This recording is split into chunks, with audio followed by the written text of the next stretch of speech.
Hello, everyone. So it's time for some more soul empowering hypnosis. And tonight we're going to focus on the spirit animal bat. And that is not all. The bat is actually the inspiration for one of the elements that we'll focus on in tonight's hypnosis session, which is connecting to a really happy past life with an animal that you have a deep soul connection with. I'll explain more whenever I tell my bat past life story. I'm actually going to tell you three really interesting stories tonight. There's one about the Neanderthal past life that I had with a bat friend. There's also a story about when I look back on my life, the moment that my trajectory of my life really changed significantly and led to all of this. And then the last story will be about one of the harder experiences that I've ever had in my life, because I think I'm going to provide you with a resource that you'll find to be really interesting, as well as information that will probably be really helpful for you during times that you're going through in your life that are particularly challenging in a way where you almost feel like you're dying. And I don't necessarily mean physical death. I mean that you know that there is something deep within you that you've held on to for a really, really long time that is perishing almost even without your consent. It's just happening. And of course, you'll be happier on the other side of it, but during the experience, it is very, very challenging. So it is story time tonight, guys. Welcome to Friday, or no, Saturday. Welcome to the weekend. Welcome to the weekend.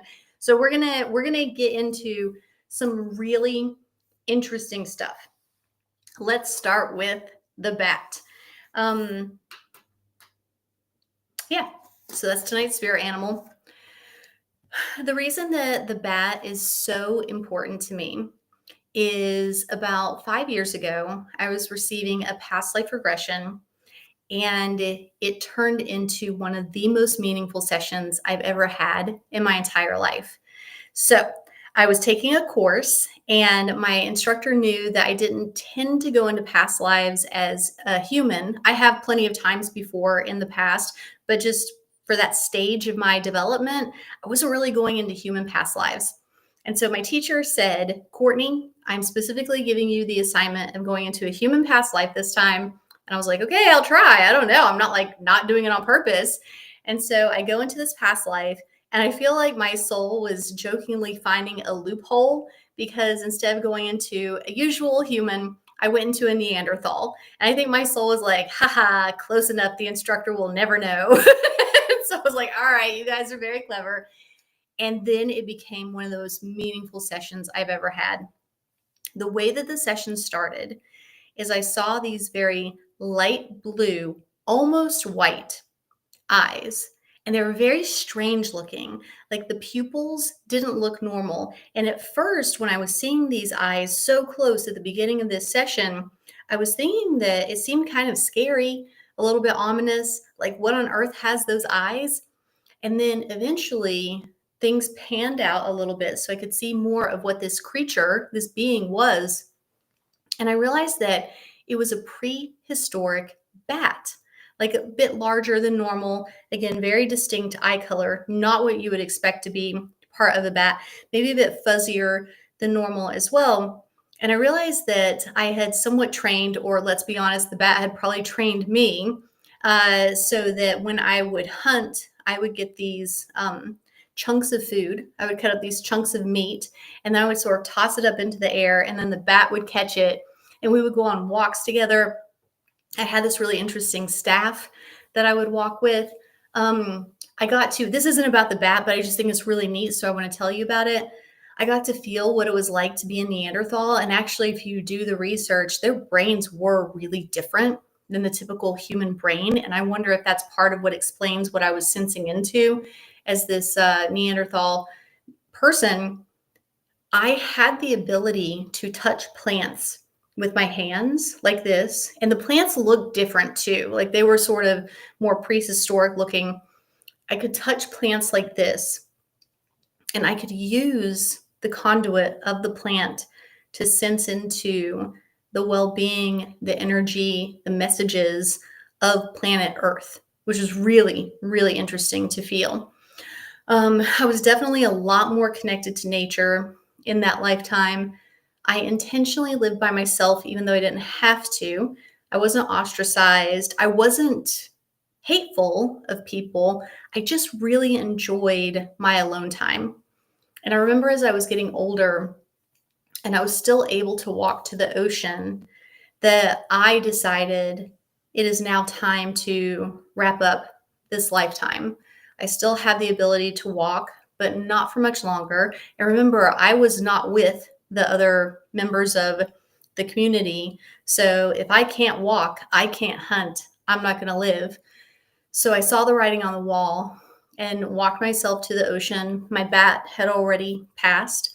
That was a very emotional part of the session, realizing that she wasn't there anymore. And just walked myself into the ocean.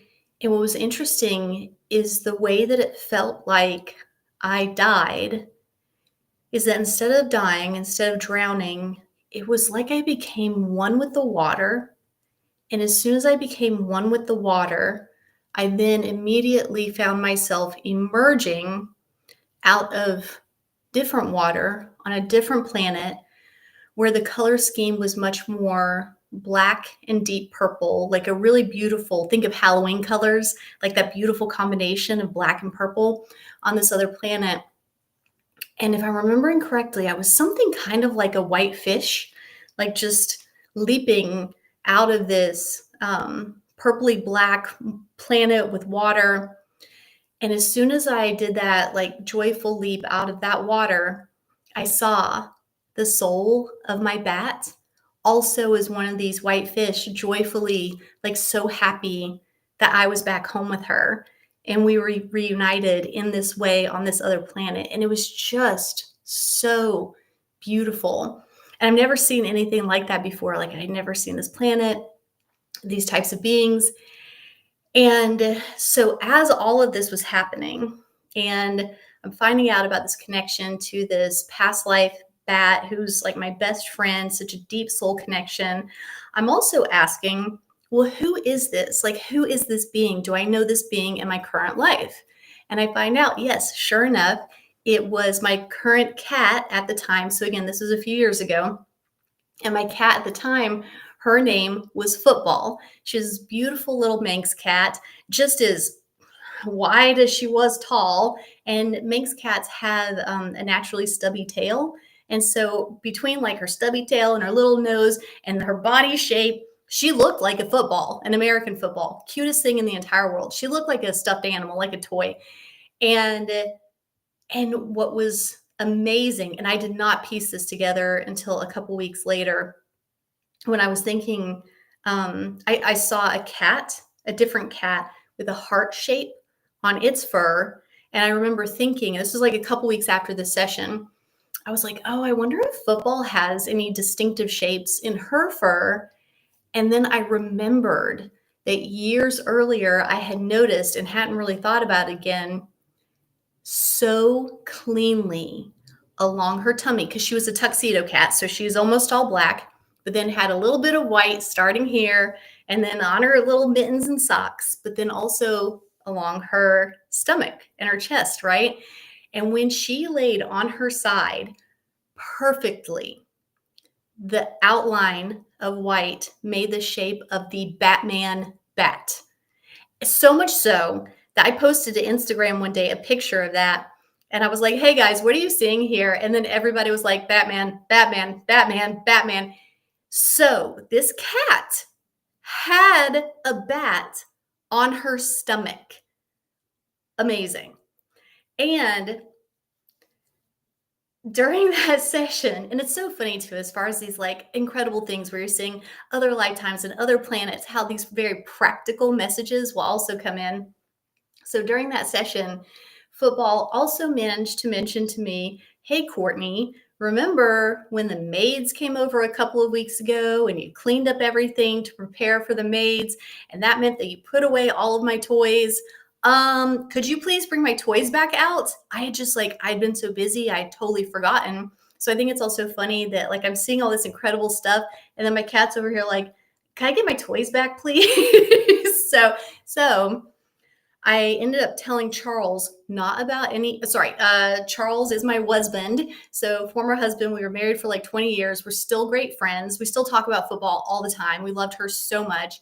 And so I tell Charles, the husband, hey, like football came into my session so prominently. It was really beautiful.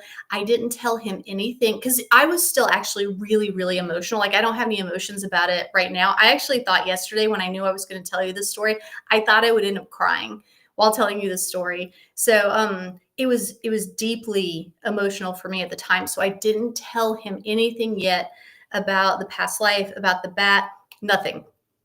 I just said she came into the session and I said, and she has a message. She really would like for her toys to be brought back out. And he was like, oh, that's right. We forgot to bring them back out. I was like, yeah, I know. And so he goes upstairs to the closet where we put them and he comes back down and there were like 20 toys in there. And for some reason, he brings down one toy.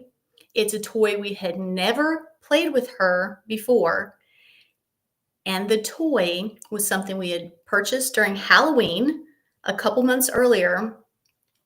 And it was one of those like fishing pole with a string type toys. And dangling at the end of the string was a bat. I had not told him about the bat. He did not hear the session. So everything just came together so beautifully. And what was also really nice, because it was a Halloween bat, it also had that beautiful purple and black from that planet as the colors that were represented on the toy. I was just like, man, you could not write a more perfect story. Like it was so, so nice. So today, what I'm going to do during the session is invite you to go into a past life with a really loving spirit animal friend. And let's just see what comes up for you. Okay, that's story number one. Story number two. You know how I tell you, I'm always going to tell you the date. I'm also going to tell you the page number because I know that days are portals. And so I want you to be able to know, okay, on this day, it was this session. And then numbers are also really important. So today's date is April 12th, 2025. I believe it's a full moon, the Libra full moon, which, if I'm understanding all of the astrologists correctly, I think it's one of the full moons where we are supposed to be finalizing a release of things that no longer serve us. Yeah, I'm getting goosebumps. And that means it's a new chapter, it's a new birth for the things that are good for us. So it's letting go of all the old stuff that we should have let go a long time ago, and we finally are, and then opening up beautifully to that next chapter. And so that's perfect because today's page numbers are 25 and 26. I want to highlight 25 because in numerology, the number 5 is the number for change. And of course, 25 is 5 times 5. And so the number for change, think of it like there are 5 wheels on a car. You got the 4 that are the tires, but then you also have the 5th one, which is the steering wheel, right? So you can make U-turns, you can do curves, you can do a lot of change when you are in a car. So 5 is the number of change.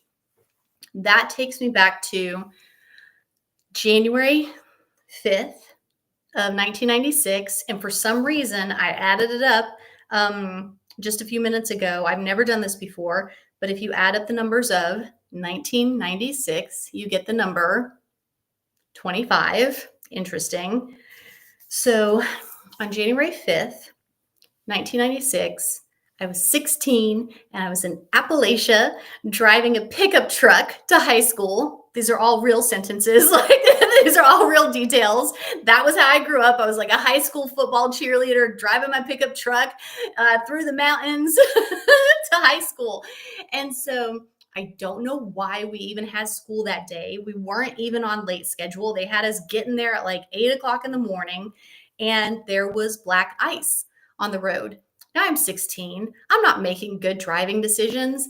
And I had fully convinced myself, understandably, that if there was not ice on the curvy roads that led me to the highway, that there would not be ice on the highway. Honestly, that's pretty practically accurate.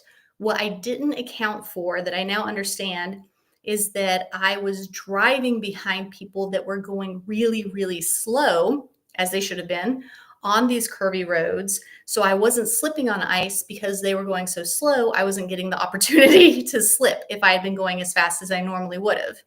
So I get onto the highway. I no longer have these slow people in front of me. I can just go as irresponsibly quickly as I want to. I even fishtailed a little bit once while putting on my makeup. I mean, this is just the most 16-year-old girl story of all time. I'm putting on my makeup. I fishtail. I'm like, whew, that was a close one. I don't slow down at all. Courtney, come on. And then what do you think happened? What do you think happened?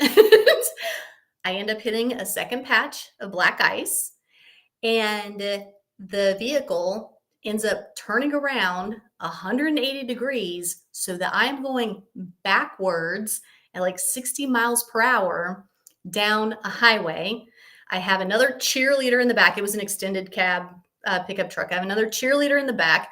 My brother's in the passenger seat. Luckily, even though this is like the most irresponsible story of all time, for some reason, my entire life, I've been very put on your seatbelt, put on your seatbelt. Anytime somebody would get into my car, I would turn. I didn't even trust them. I would turn and I would look. I would make sure their seatbelts are on. So everybody had on their seatbelt. And I remember I made one prayer. My brother told me later he made one prayer. Both of them came true. For him, he prayed that we didn't go over this one cliff. Again, we're in the mountains. Cliffs are real. We didn't go over the cliff. That's awesome. Good job, Dennis. That was a great prayer. My prayer was, please don't let this hurt. Because everything about the situation said this could be really, really, really, really bad, like really bad. And so my one prayer was, please don't let this hurt. And so we end up somehow just staying pretty straight on the highway, just barely, and luckily it was a straight stretch of the highway. And we just barely slowly go from the left lane into the right lane, again, backwards. And then there was this perfectly placed embankment that we then slid backwards up the embankment. And you know how on the highways, semi trucks, they have, I don't know what these things are called, but they have these things that they can go off onto that will slow them down if their brakes fail. So this embankment essentially acted as one of those things. So it just, as we were going up it, it slowed us down enough that once we got to the top of it, instead of like shooting off of it or, anything else, like we managed to stop at the top of it and then slowly roll down it, but not very far because it wasn't the cliff section. And we rolled 1.5 times so that we landed upside down. And which honestly, like considering the situation that we were in, was really not that bad. And if you were to look at my side of the truck, other than it being upside down, it actually didn't really look like it had gone through anything. The only injury that I had was I had this tiny little red mark. You know how like a hickey bruise has that like really surface level sort of red coloring. So I had this tiny little red line across my neck from the seatbelt because we landed upside down. So I was hanging upside down with the seatbelt like holding me suspended in the air. And then my brother got a little bit of glass in the like back of his head, and the other cheerleader, she got like a tiny little from the glass because their side did get the impact, and she got just a tiny little scratch on her face from some glass, like one of those like if a cat accidentally like caught you with a nail, like that kind of like little bit of scratch. And that was it. That was it. Totally fine. Everybody was totally fine. And yeah. So A, thanks for answering prayers, everybody. B, why this is the day that when I think back and I go, what was the moment when my life really changed? Like, really ended up on the path that it's on now? It's that day, because what I didn't know at the time was that I had a neighbor who lived maybe, I don't know, 5 miles away from me, but in rural southwestern Virginia. 5 miles away is actually like your next door neighbor. And so there was this cute boy who was 1 year older than me, and we had never met each other before, even though we had some of the same friends. And he happened to be the person. He happened to be the person that was driving a few minutes behind me, and his parents in a separate car, because they both worked at the high school. They were both teachers. They also were in a separate car around the same place behind me. And so both vehicles, all three people, pulled over to help. And I don't know what happened with the other cheerleader and my brother. Maybe they went with the adults. I don't know. I was kind of in a state of shock. I ended up in, I guess I can say his name. I mean, this is a really nice story. His name is Andy. I ended up in Andy's car. And this happened, in the mountains, January 5th. It's freezing outside. And in his car, it was just so nice and warm. And he was so nice and warm, just like this really nice, funny, sweet, smart person that for some reason I had never met, even though it was a small high school and we had overlapping friends. But like, that's the moment where I get to meet him. And he was so great. We started dating, and he wanted to go to medical school at the University of Virginia. I had never even really thought about where I wanted to go to school, but I liked him a lot. So then I applied to UVA. I didn't know it at the time. UVA is one of the best schools in the entire country. Like, the year that I got in, it was tied with Berkeley for the #1 public university in the whole country. I didn't know it was a good school until I saw that headline in the school's paper. I only applied to one school. This is crazy. Like, that's an insane thing to do. But it's one of the reasons I believe in the miracles of the universe. I shouldn't have gotten into that school, and I got in. And so because of that car accident, I meet him. Because of meeting him, I go to UVA. Because of going to UVA, I end up eventually meeting Charles, the husband, years later, like 4 or 5 years later. And then I end up moving to Hawaii because of Charles' work. When I'm in Hawaii, I get introduced to hypnosis. When I get introduced to hypnosis, the rest is history.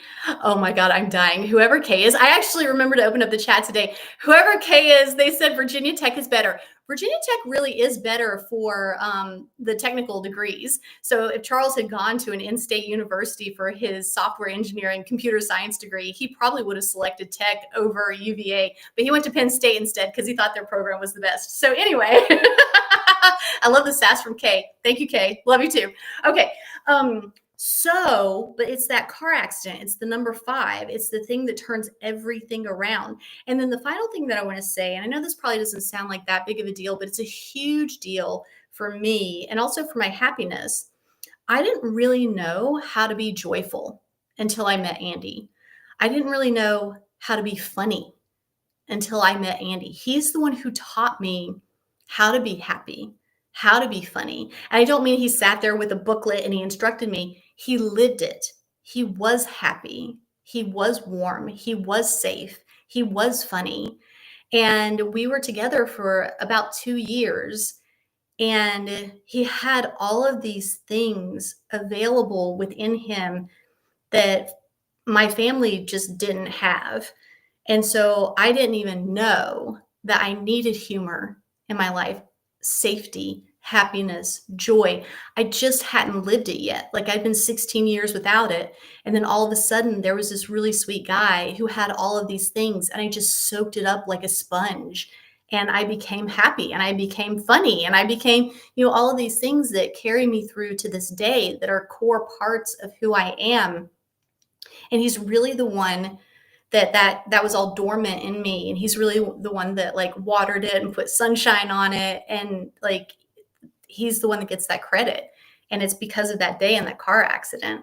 So the number 5 is very, very meaningful to me.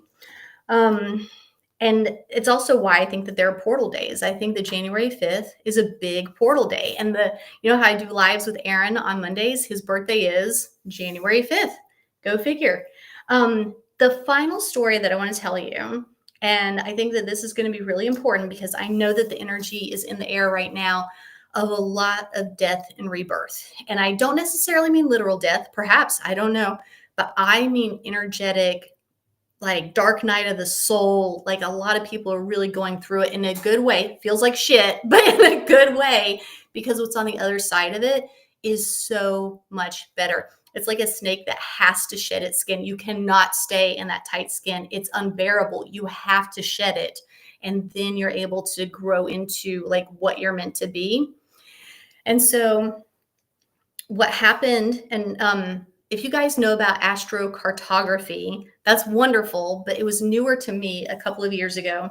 What happened for me a couple of years ago, another portal day, I've noticed that on February 14 into 15, things are going to change. Like my life looks one way on Feb 14, and then it is different on Feb 15. Feb 14, 2022, I still thought I would keep going and keep trying to make my marriage work and never give up. And then by like 7 a.m., Feb 15, it just hit me like a ton of bricks. Like, doesn't matter what I do, Charles is not going to like me. I know it's a really harsh statement, but it's true. Maybe I'll tell you that story too, since it's story time tonight. I'll go ahead because otherwise he sounds like a villain. He's not a villain. We just weren't right for each other in terms of like being married. We're good for being best friends and not marriage. We were in Charlottesville. That's where UVA is. And we were at a cafe, and nobody else was in the cafe except for one other person that already had their drink. They were already sitting down with their laptop open. They were off in their own world doing their own thing. So it's just Charles and I in line. And Charles and I had a really nice Valentine's Day the day before. And I think that's part of why what he did next hit me so hard. Because it's really not that big of a deal. What I'm about to tell you is not that big of a deal, but it ended everything. It was the moment that just like, it ended everything. So we're in line. The barista has a bracelet, kind of like my bracelet. And so I say to him, I'm like, oh, hey, like nice bracelet. And he was like, yeah, like I got it up Route 29. There's this little shop. And I was like, oh, thanks for telling me. And it's just this nice little fun chat. Let me be clear. Charles is not the jealous type. This was not jealousy that was going on with him, but I could start to feel palpably a bad mood start to emanate from him while that conversation was happening. And so like I can feel it, but I'm trying to ignore it because I don't want to feel that. Like I don't understand what's happening. I don't want to feel it. And so then Charles does his order. Then we go sit down at our favorite table in that cafe. And he's not saying anything about his bad mood, but it's still very present. And so eventually I have to say, hey, like, what's going on with the bad mood?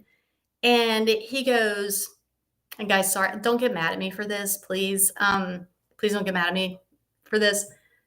I know everybody has very polarizing feelings about what I'm about to say next. Remember, this is early 2022. People are still terrified of germs at this point. Half the population or some percentage of the population are still hiding inside. I was never afraid of any of that. I felt very protected the entire time. And so he said to me, Charles said to me, well, I said, hey, what's going on? Why are you in such a bad mood? And he goes, are you trying to ingratiate yourself with the barista so you don't have to wear a mask? Now, I didn't wear a mask the entire time. Like that whole 2 years, I didn't wear one even once. I didn't even wear it around my neck to pretend I was wearing a mask. I just didn't participate in it because I didn't believe in it. If you guys believed in it, I get it. I totally get it. I didn't believe in it, and I can't go against like my core belief system. So I just didn't participate in it. And I looked at him and I was like, what are you talking about? Like, I've been in here a dozen times since 2020 and I've never worn a mask. Like, why would I need to ingratiate myself with the barista to not wear a mask? Like, what are you talking about? So he made up a fake reason to vilify me about why I was chatting with the barista. It was super weird. And so then I said to him, I was like, that's just like a made up thing. So like why are you mad? And then he goes, well, it's really rude for you to talk to the barista for so long when people are waiting in line. And I said, yeah, that would be really rude if there were people waiting in line. Nobody else was there. What are you talking about? And so he just kind of sits quietly, and then they call our order, and he goes up and he gets the drinks. And I was just thinking, like, he just made up 2 reasons to be mad at me that aren't real. They don't exist. And I have been working for years to make this person love me and be happy with me and like me. And years and years and years of effort. And this is what I had to show for it. And I was just like, he's never going to like me. It's not going to happen. And in that moment, the marriage was over. Like I had to give up. And even though I love him, he's the funniest person I've ever met. He's brilliant. He's got the best heart. He's the kindest person to animals I've ever met. But he's also deeply unhappy in his own way. And I had done the work to get better. And I loved myself too much at that point, and I'd done too much work to continue to stay when that was my result, that I was being vilified and penalized for 2 things that I didn't even do. So portal day, Feb 14 into Feb 15. All right, fast forward only 1 year. And because I left the marriage, I was able to move back to Hawaii, which I was very excited about. I was in Hawaii for about half a year, then got the message from the universe that I had to move to Washington State. And I was like, what? Like I had plot twist. I did not see that coming. I'm very glad that I listened. The reason that I knew I had to listen was because even though I was like, universe, are you being for real? Like I just got back to Hawaii and now you want me to move to Washington State. I'd already identified this town called Issaquah as a place that maybe I should go. And then one of my SEH certification students, she was working with a practice client who had taken a class with me like a year earlier, didn't know me very well at all. And this practice client who did not know me very well at all, independently, not knowing that Washington was a possibility, she started channeling messages from the universe saying, Courtney is supposed to open up a retreat center in Washington State, and it's going to be in a town that's called something like Sequoia. And that was the message I've been getting from the universe. I was supposed to open up a retreat center in Washington State, possibly in a town, Issaquah. So she didn't know Issaquah. She was like, it sounds like Sequoia. And I was like, holy crap. All right, that was really on the nose. And so I had notified my landlord and booked my flight and scheduled my car to be shipped. And I had just made it out to Hawaii half a year earlier. And I was like, okay, that was fast. And then prepared to go to Washington, where I knew no one. I just thought, if the universe is being this specific about it, I should probably do it. I still don't know if I'll ever open a retreat center. I never did live in Issaquah. I'm actually in the neighboring town in North Bend. I love the mountains, so I favor North Bend. And so I moved to an Airbnb where I booked it for like 3 months because, again, I didn't know anything about the area. So I just found a cute Airbnb. And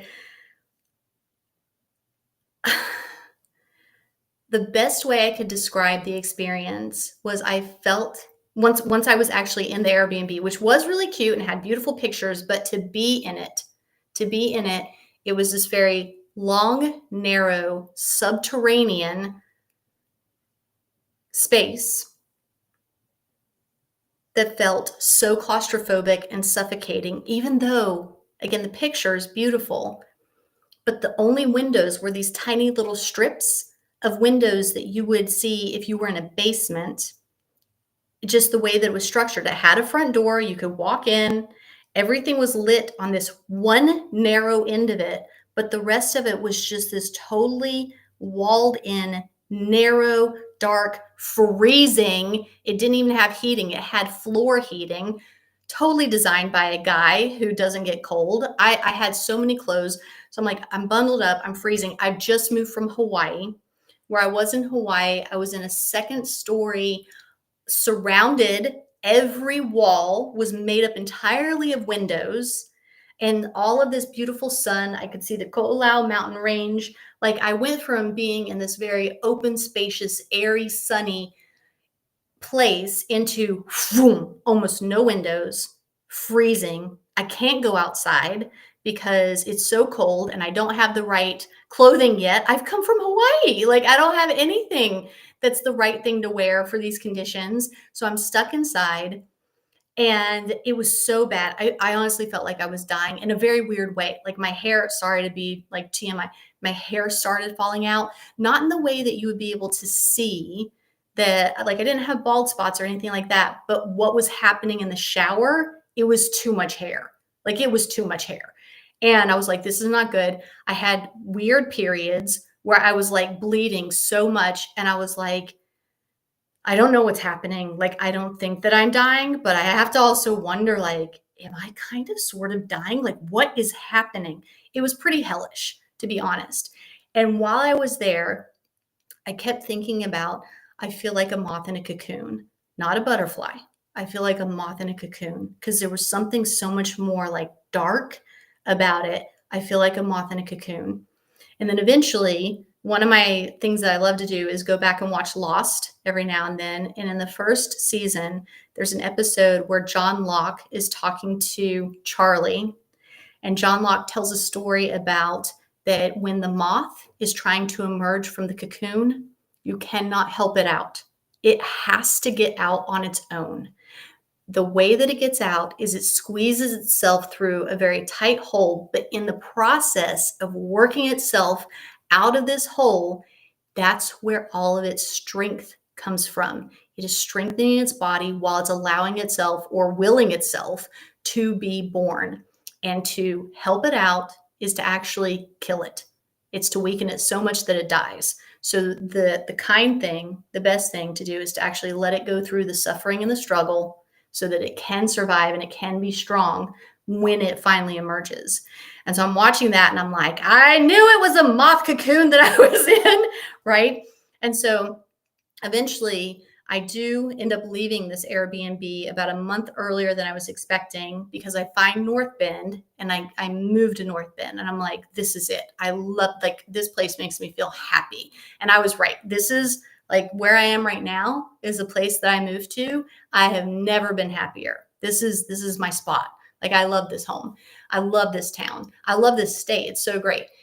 And while I'm here in the first like month or so that I'm here, I'm looking at my astrological birth chart. I accidentally click on the wrong thing. It was the right thing, but I accidentally click on the wrong thing and it pulls up my astrocartography. So if you guys have not looked this up for yourself, I recommend that you do. It's very informative.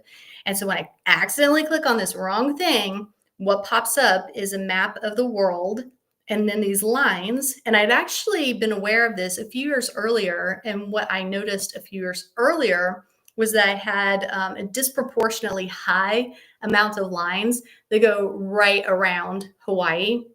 And so, of course, Hawaii is a very important place for me, my soul, in this lifetime. And then I happened to notice that right through where I was in Washington was a black line. And I'm like, oh, interesting. I wonder what this black line is. And then I click on it, and the astrocartography website basically says, this is the place where you go to metaphorically die and be reborn. I was like, yeah, that feels about right. Because I went through it. Like, I really, really went through it. And so, all of these messages that we're going to get to the spirit animal now. We're going to get to the hypnosis now. All of the messages that I'm about to tell you about the bat remind me of that period of time.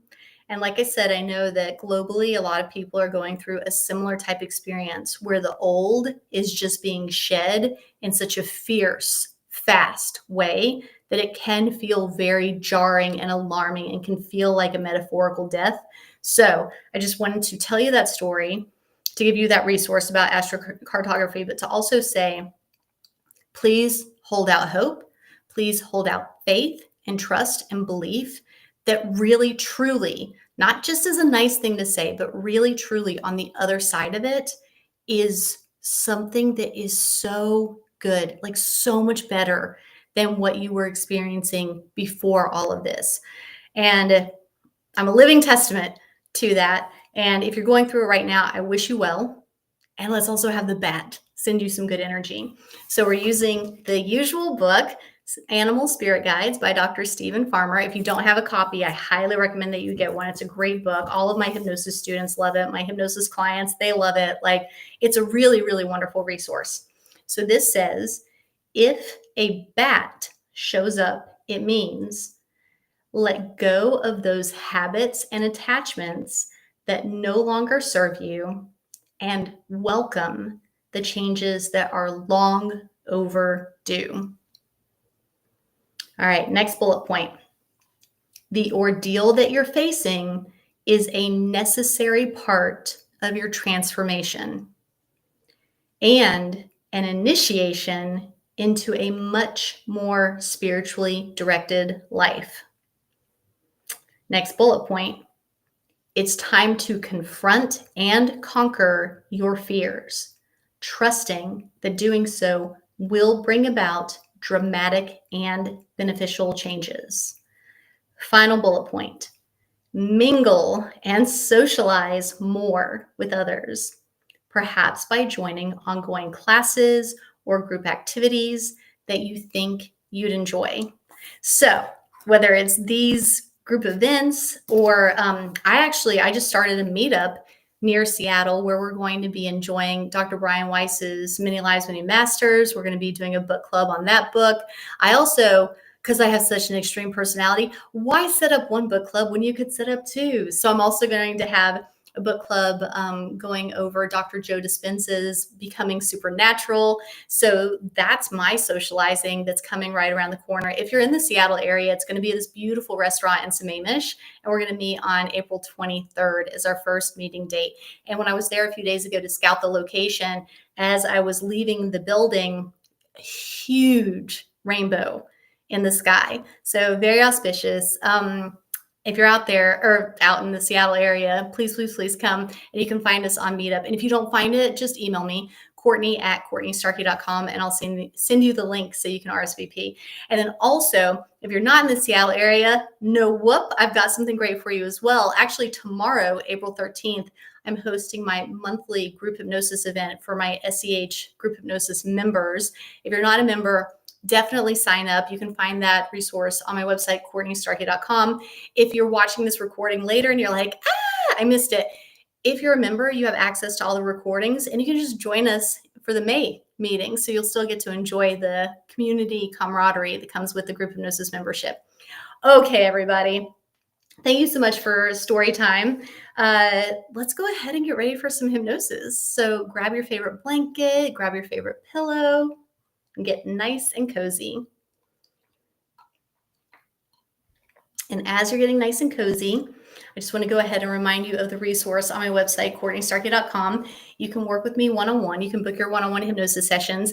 Please, when you do not book the regular one-on-one hypnosis session because that's a lot more expensive than the one I'd rather you book. I'd rather you book the one that is $300 off.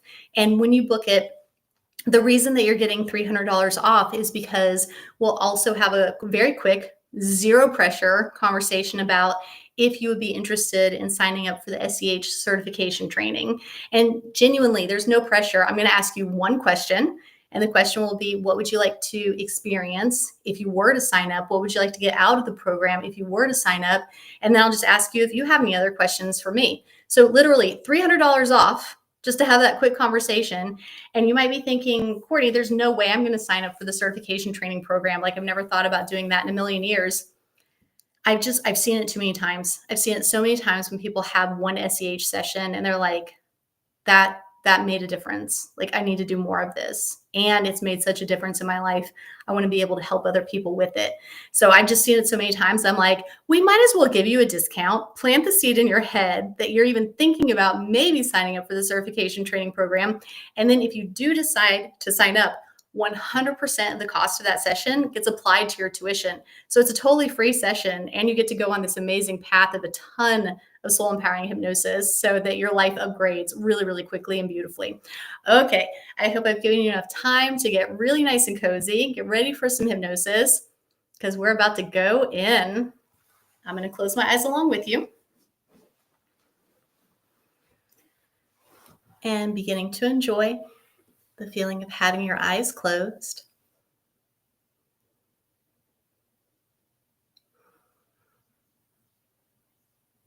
And beginning to focus on your breathing, which should be deep and regular, from way down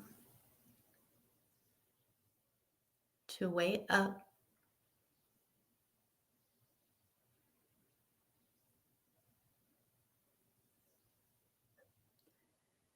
And as you're taking those nice, deep, relaxing breaths, go ahead and begin to really feel, really enjoy the nourishing oxygen that flows in with each in-breath.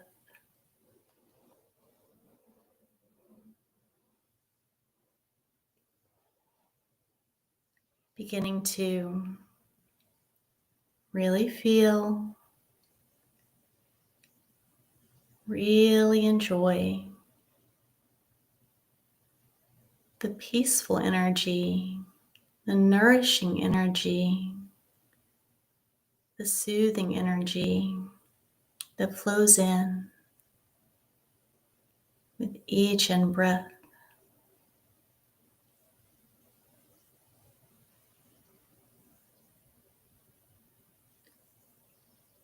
And with each exhaling breath, beginning to really feel, really enjoy the feeling of letting go, releasing, relaxing more and more with each out breath.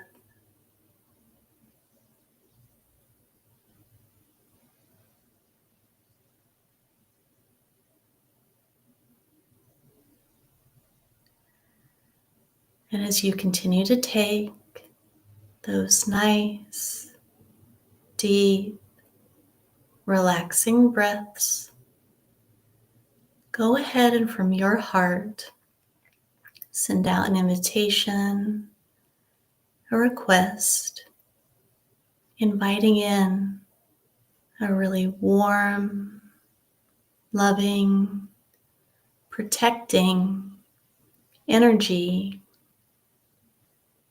This energy of protection, it may have a color, may feel like a light, may feel warm.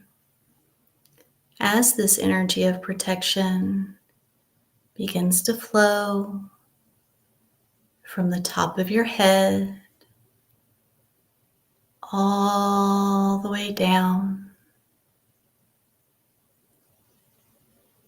your entire body, all the way down to the tips of your toes, so that your entire body is filled, bathed with this warm, loving, protecting energy, so much so that you begin to glow and radiate a halo of protection all the way around your entire body as you get to enjoy feeling so calm, so safe, so peaceful,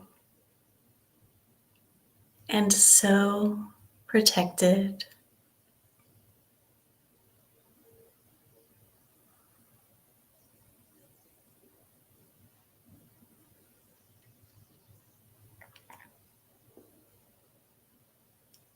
And as you continue to enjoy that wonderful feeling,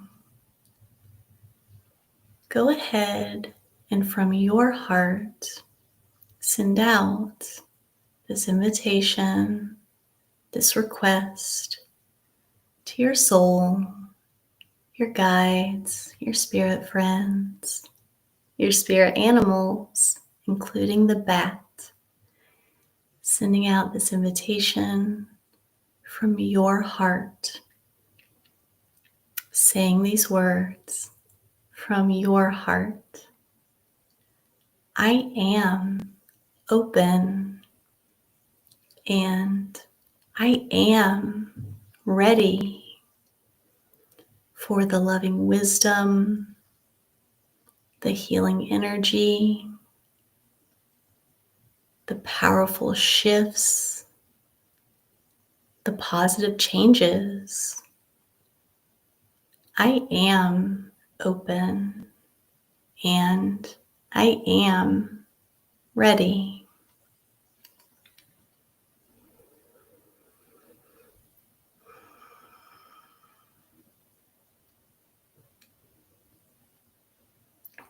And whenever you're ready, go ahead and from your heart, invite in a really warm, loving bat, knowing that this bat may come in as a vision, or maybe you'll hear it or sense it, or just know that it's there. But from your heart, invite in now a really warm, loving bat.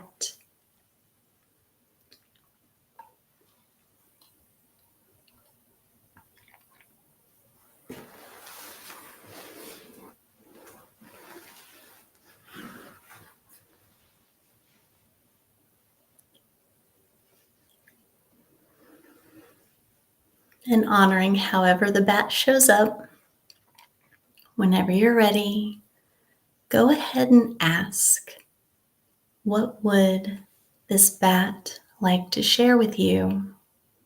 It may be wisdom, it may be energy, or something different. But asking now, what would the bat like to share with you?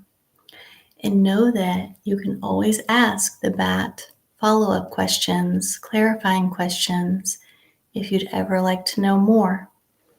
We're going to sit quietly for a couple of minutes as you find out and experience what the bat would like to share with you. Enjoy.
Taking a few more moments.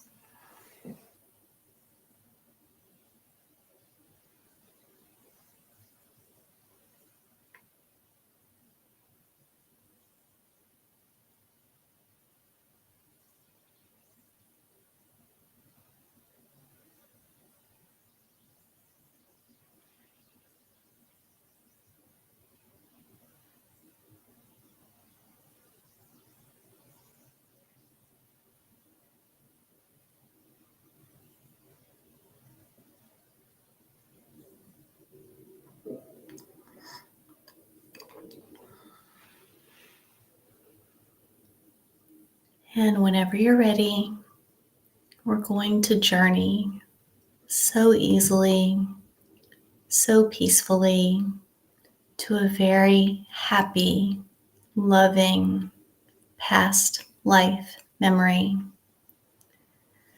A lot of times when our spirit animals show up, their eyes, their pupils are portals to another time, another place that will be very beneficial for us to experience. Go ahead and look into, feel into the eyes, the pupils of your bat friend. Feel the energy of the pupils now, allowing them to become a portal to that happy, loving past life that has been waiting for you to visit. Knowing that once you're on the other side of the portal, a beautiful, loving, warm spirit animal will be waiting for you. Maybe a pet that you had in a past life, maybe something different. Really feeling the pupils, the portals to that past life, moving energetically into the pupil now. I'm going to count from 5 down to 1. When we get to the number 1, you'll be outside of the portal and into that happy past life memory. 5, moving through the portal so easily. 4, toward that happy past life memory that has been waiting for you. 3, deeper and deeper and deeper. 2, toward that time and place that you're meant to be. 1, outside of the portal and into that place that you're meant to be. Be there now.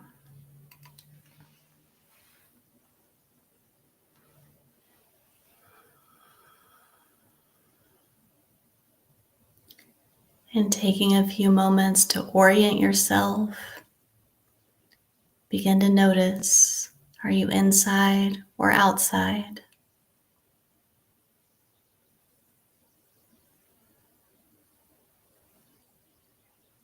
Are you standing, sitting, lying down, or moving about?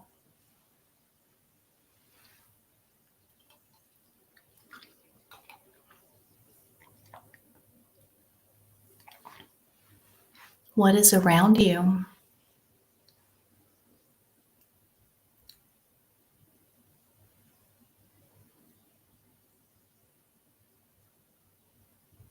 Who is around you?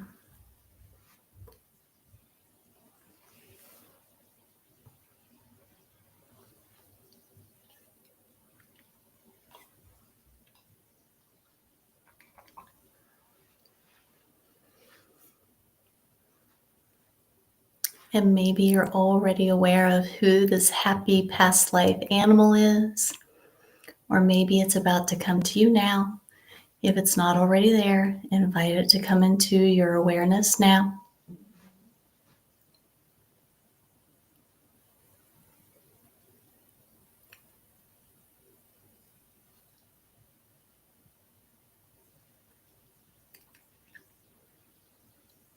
and begin to really feel the love, the connection, the depth between you and this beautiful soul.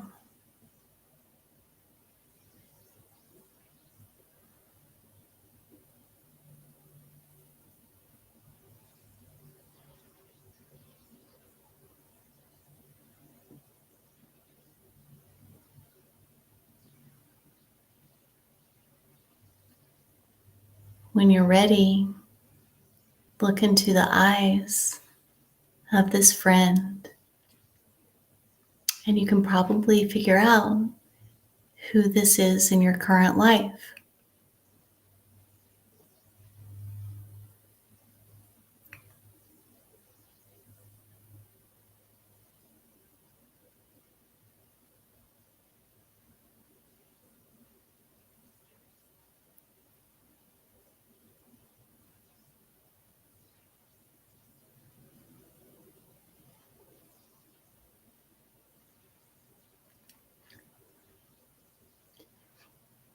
And whenever you're ready, go ahead and enjoy an activity that you and this animal friend loved doing together. I'm going to sit quietly for a couple of minutes and just have fun, really enjoy this time together. Follow your heart.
Taking a few more moments.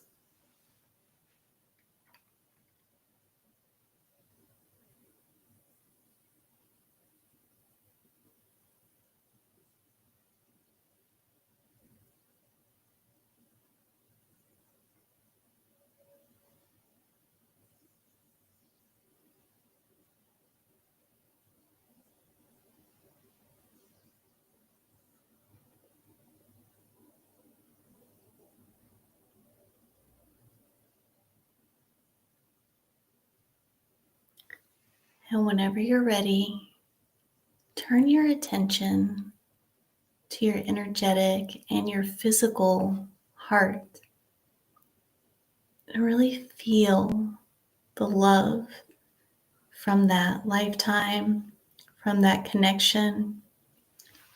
Feel all of that love pour into your beautiful heart, energetically, physically. Your heart can take all of that in. Let it flow in now. Really enjoy.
And if you would like, we can anchor this beautiful feeling in your heart so that you can feel this again anytime that you want in the future. And to anchor it, all you need to do is place either one hand or both over your heart. You can do that now.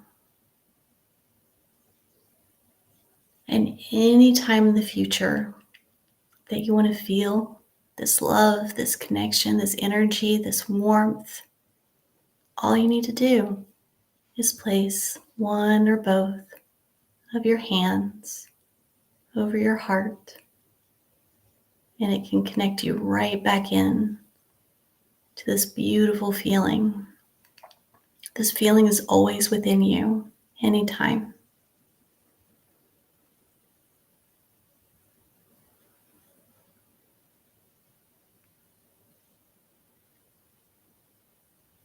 And following the messages from my guides, what we're meant to do next is that your guides would like to offer you a flower.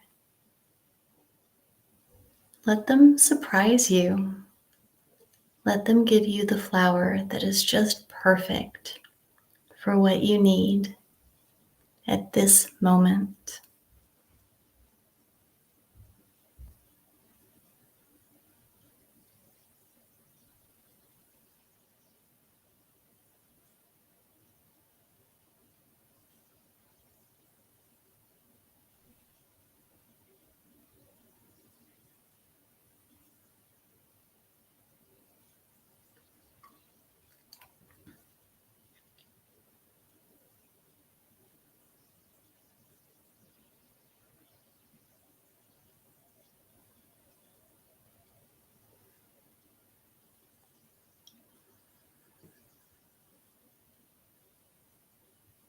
And go ahead and feel the energy of the flower, the energy of the colors, the energy of the stem.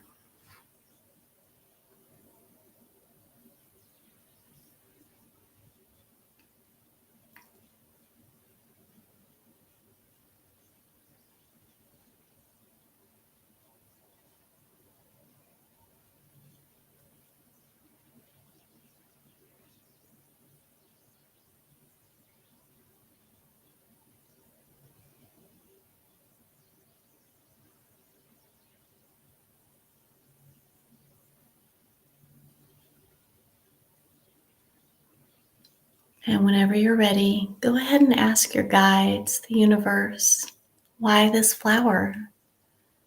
Why is it the exact right one for you in this moment?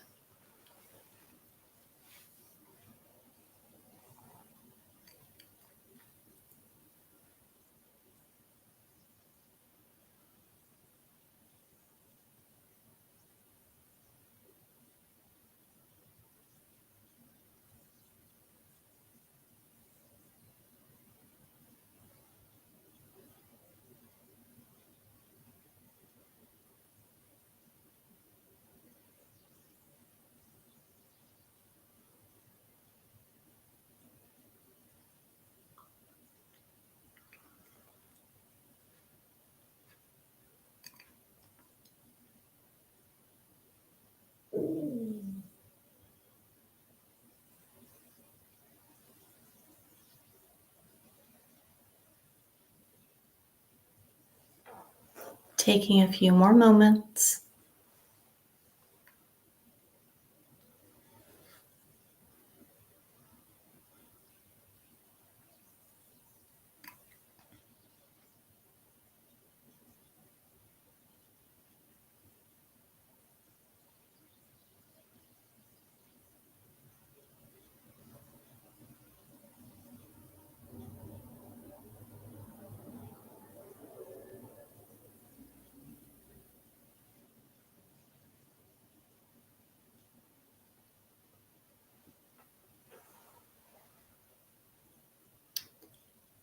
And in just a moment, we're going to begin the final exercise for tonight, knowing that this is a time of transition, transformation. That means it's also a time of impending freedom. The day that I moved here, I saw a beautiful American eagle in the sky, and I knew that I was about to be free. Whenever you're ready, from your heart, invite in the energy, the symbol, the guide, the angel, whatever it is.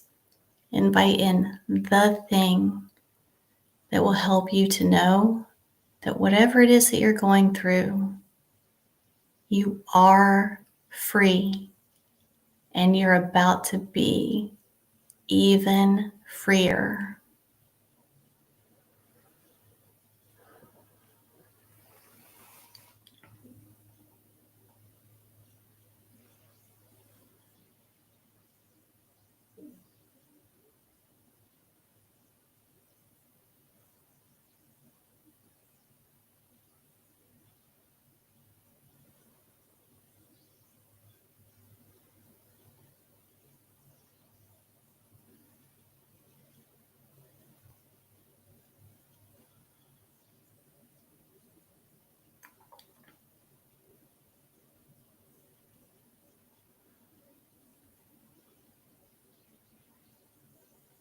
Taking a few more moments, really soak it in, that lightness, levity, buoyancy, openness of the energy of pure, expansive freedom.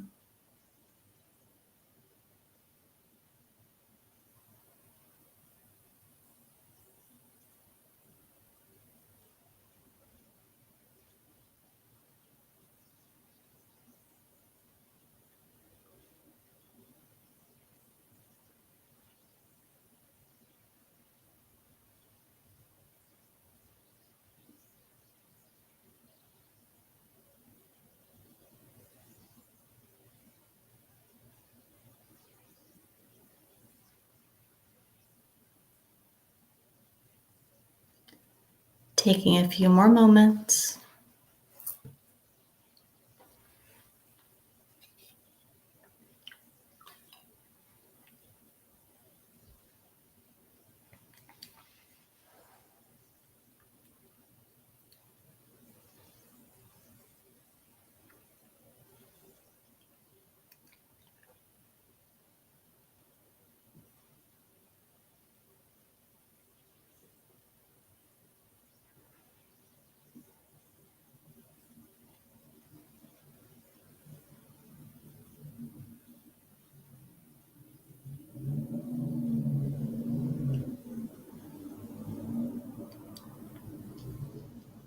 And in just a moment, we're going to begin the process of bringing you back. And before we do, go ahead and send a lot of love, appreciation, gratitude to your soul, your guides, your spirit friends, your spirit animals, that beautiful animal that was in your past life, and also to the bat.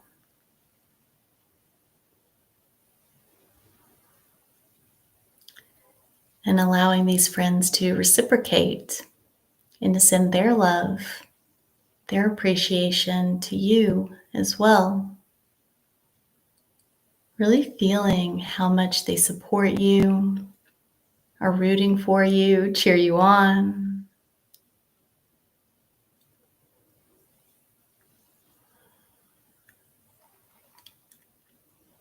And knowing that we're going to bring you back in just a few moments, know that when you come back, all of your day-to-day activities will return just like normal, just fine.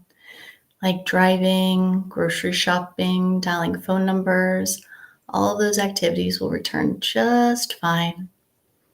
And you'll also come back in a way where this access, this connection, this opening will stay open and accessible at whatever percentage feels good to you.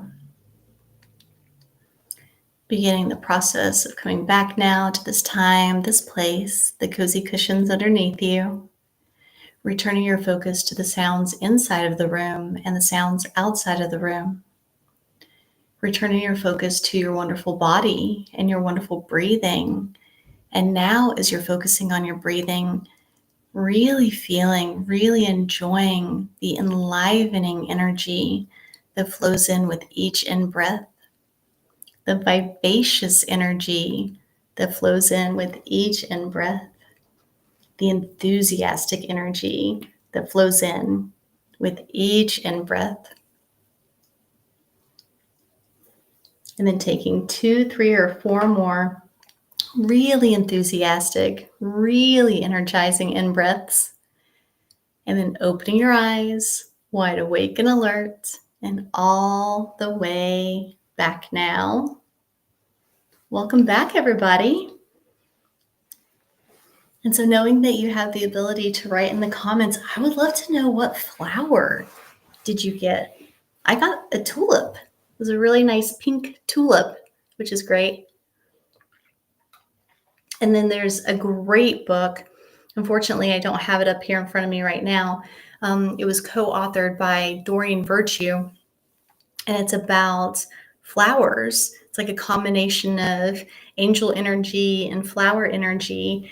And I find it to be a really, really good resource. Just like anytime I think about a spirit animal, I go to this book. And then whenever I'm thinking about a flower, I go to that other book. It should be easy for you to Google and find it. And so I remember looking up tulips a couple weeks ago. That was a really powerful message. I'll have to look it up again. But yeah, definitely look up the meaning, the symbolism of the flower that you got. And then also, coincidentally, but maybe not, the area of focus for the group hypnosis event that we'll be doing that's part of the membership. Tomorrow, we're going to be focusing on the flower carnation. And the flower carnation, I didn't realize until I was guided to look at that page in the book a few weeks ago. And it does such beautiful energy of calling in your soulmates. So really strengthening the love and the connection if you're already with a soulmate. And then if you're not yet, that this flower, its energy can do a fantastic job of calling in that teammate. So I know a lot of us think of soulmates as being romantic partners, and they can be, of course, but it might also be a soulmate like a pet that you would love to be reincarnated and back into your life, or a really amazing colleague or best friend that is still incoming that you're about to meet. So the flower carnation can do a really, really good job of not only bringing in those perfect people for you, but also solidifying the very healthy bonds with those in your life that are already a great match for you. So that's what we'll be doing during the group hypnosis hypnosis session tomorrow. And then we're going to be doing psychometry, which is amazing. You're going to enjoy that so much. It's a crowd favorite and does a great job of really validating your intuition and finding out that what you're getting in these sessions, you really can trust and it really is real. Because I know that sometimes people worry that it's their imagination, that they're making something up. But when you participate in the psychometry exercise during these group hypnosis events, that's when you find out, like, oh no, you're actually really connected. You're really, really good at this. And so then you find out, like, everything that you're getting is actually real. Like, it's not your imagination. So that's why people love the psychometry exercise so much. And you get to be like really dazzled by who you're partnering with. Basically, just everybody loves it. You'll get to experience that as part of the group hypnosis membership session tomorrow. And to sign up for that, just go to my website, CourtneyStarkey.com, and then we'll get to have a group event tomorrow where you'll actually get to be like on camera instead of just me talking to you. You'll get to be able to engage with me and everybody that's also in the membership. Guys, this was so much fun. I love that on a Saturday night under the light of a full moon, a bunch of us from around the world got together and we did some hypnosis with a bat. It's great being alive in 2025. So we're going to do it again tomorrow. And tomorrow night, let's see what animal it's going to be. It's going to be the bear. How nice. So this one has a subcategory. So we'll be doing the bear overall, but then we'll also talk about if it's a black bear or if it's a brown/grizzly bear. So that's going to be really cool. Okay, so they're really nice to look forward to tomorrow night. This was wonderful. Again, if you want to work together, just go to CourtneyStarkey.com and we'll make it happen. Guys, have a great night. Love you very much. Thank you so much. Like, I really enjoy doing these with you. Okay, hopefully I'll see you at the group hypnosis event tomorrow. Okay, have a wonderful night. Bye.